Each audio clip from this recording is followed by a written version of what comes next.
Dubai is your base even now in you're 64 now. Absolutely, this is home for me, Manjusha. This is where I want to be. Dubai is the city of dreams. As cliched as it may sound, this is the city of dreams. All you need to do is grab the opportunity. Hi everyone, this is Manjusha Radhakrishnan. I'm the entertainment editor, Gulf News. Today I have the privilege in our latest Dubai Success Series to speak to Puneeet Sud. He is a model at 60. He came with Dirhams 7 in his pocket in Dubai several decades ago, and he has an amazing story to tell, including a Hollywood splash with Academy winner Jeremy Irons. Thank you, Puneet. I think Gulf News and you have a special connect, right? Very emotional, very sentimental, Manjusha, because I was an employee of Gulf News. March 1991, the month my son was born, the year my son was born. And what I thought would be probably a 2 or 3 year journey with the newspaper, with the publication, I stayed with Gulf News for almost 12 and a half years. Excellent.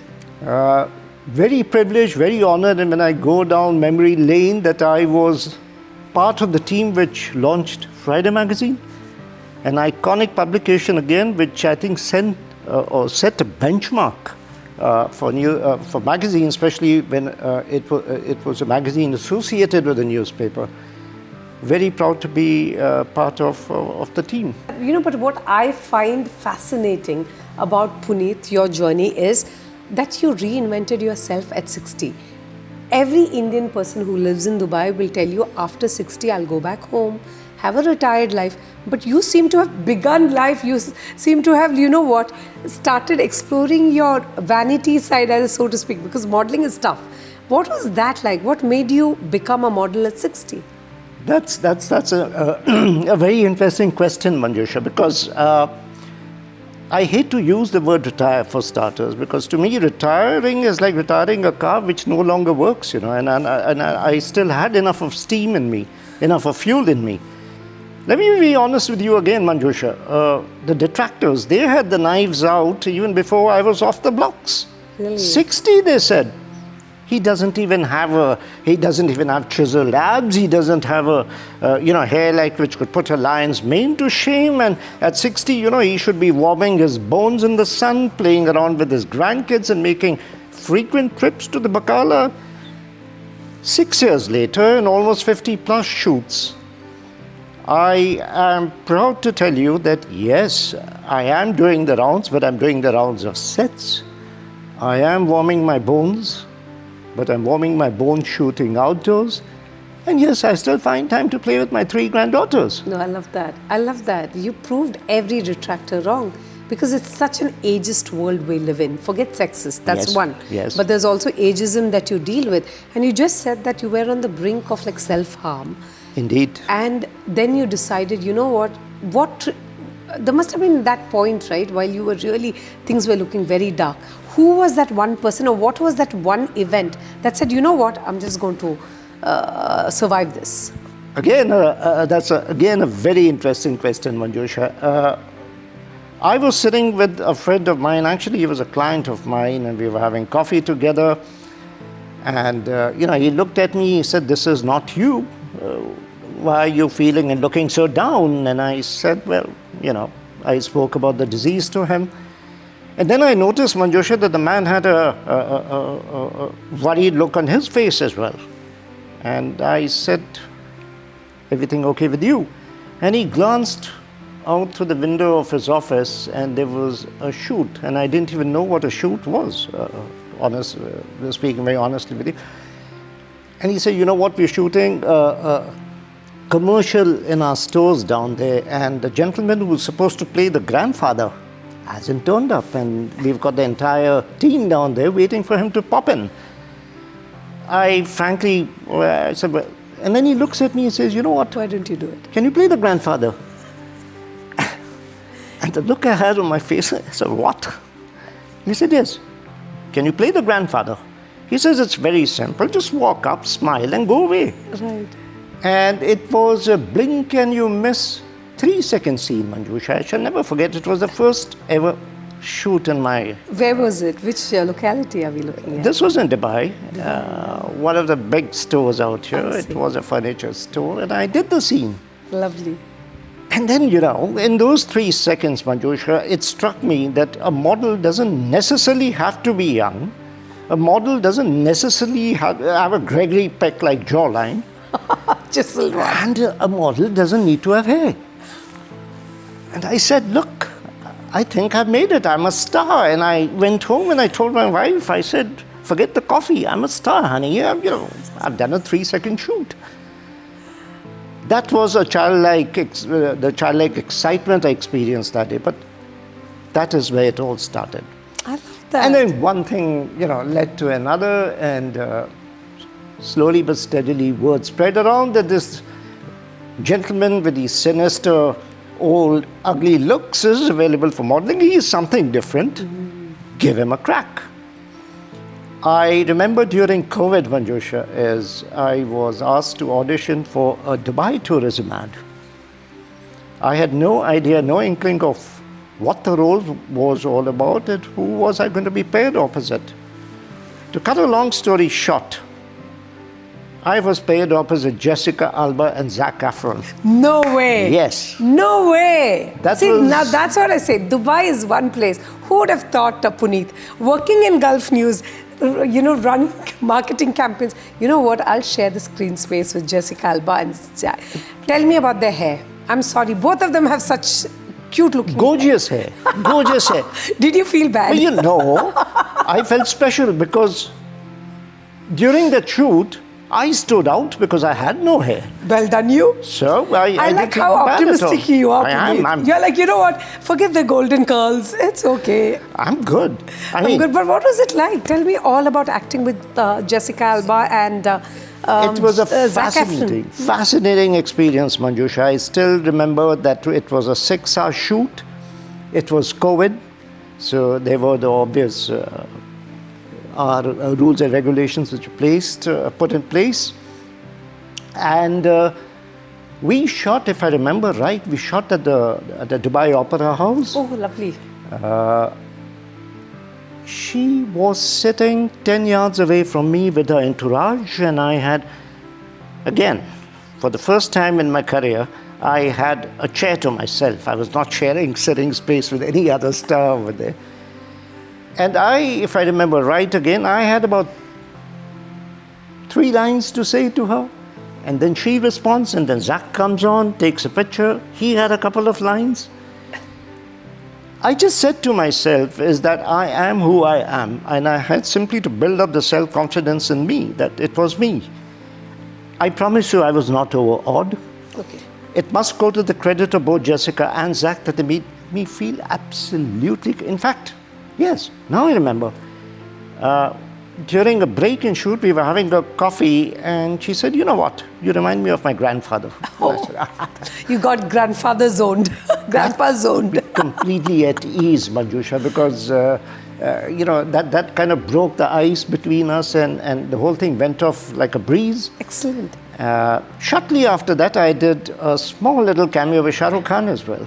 No way. Because that particular campaign, there was a campaign for the international markets, and there was a campaign for the subcontinent. Oh, subcontinent meaning? I'm sorry, my That geography would is be, poor. I would imagine it would be India, Pakistan, and the subcontinent I in see. particular. Okay. So, So you were shooting in Dubai with Shah Rukh. Yes. What is that like? I love again interviewing him. COVID, and we had... COVID was really like a time when you really made hay, huh? We did. When the sun showed. In fact, Manjusha, now that we talk of COVID, there was another opportunity which I fluffed up.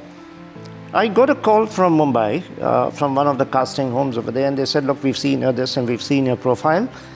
There is a commercial which we're planning to shoot during COVID in Mumbai. This was with Hrithik Roshan. Oh, lovely. And they said, now again, I jog my memory, but I think if I remember right, this was a role to play an auctioneer. I won't name the brand. Yes, of course, But I always, was to play always. the auctioneer. I got selected, Manjusha. And I chickened out. I said, COVID, Mumbai, no, I'm not going. That's fair enough. And also your age also, I mean, we have Age to be was a careful. factor, You know, yes. of course, I mean, you can't fall sick. But Shah Rukh Khan, what was that like? Okay, so we were shooting on a dhow, and the setting essentially was that an Indian family were having their wedding in Dubai on a dhow. And the plot was that I invite Shah Rukh over to the party Yes. as a surprise to my granddaughter. Cameo. Oh. A cameo. Oh, Yes. it was a cameo, the star cameos in our Indian wedding. We were there 3 in the afternoon rehearsing.